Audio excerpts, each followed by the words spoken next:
update dyan sa impeachment dahil sa nagsisimula na ngayon 20th Congress, meron na palang draft resolution na may pumirma ng 4 na senador na ito ay para ituloy ang impeachment case kay VP Inday Sara kahit may desisyon na ang Korte Suprema. Ang 4 na ito ay sina Senador Risa Ontiveros, Francis Pangilinan, Tito Soto at Bam Aquino. At sila ay umaasang may iba pang pipirma para masimulan daw po ang impeachment. May petsang inilagay August 6 ang itinakdang araw para talakayin ito sa open plenary session kung anong gagawin sa impeachment complaint. Sen. Ay, hindi ko maintindihan yan, Jen, Nelson, dahil sa ibig ba sabihin kung may pumirmang 4 o kaya may nakakuha pang 4, 8, o nakakuha ng 10 halimbawa. Ibig ba sabihin nun ay mapapahinuhod nila ang Korte Suprema na ituloy ang impeachment? Yan ba yung kanilang panukala o yun ang direction ba na tinatahak ng resolution? Bagamat hindi ko pa nababasa yung resolution nila. Kasi nung kami nag-caucus, napag-usapan namin na mukhang klarong-klaro naman yung desisyon ng Korte Suprema.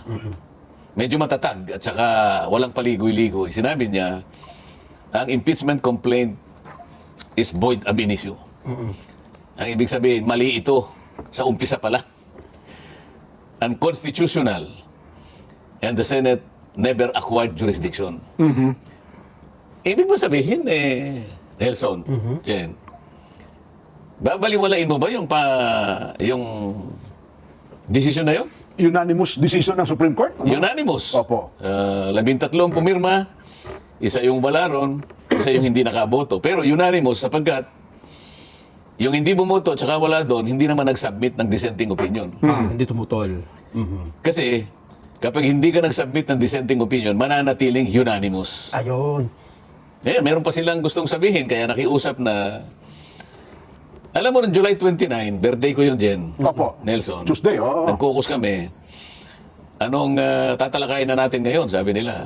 Nakiusap sila na huwag. Kasi baka raw mag-file ng motion for reconsideration ang House of Representatives.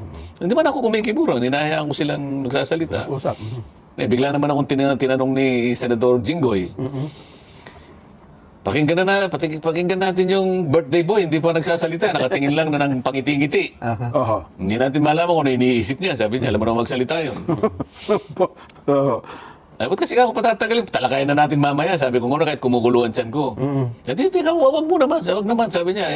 Hindi ba natin bigyan, di ba natin pwedeng pagbigyan yung house? Ano nga kung, paano di pagbibigyan? Magpapile daw sila ng ng motion for reconsideration.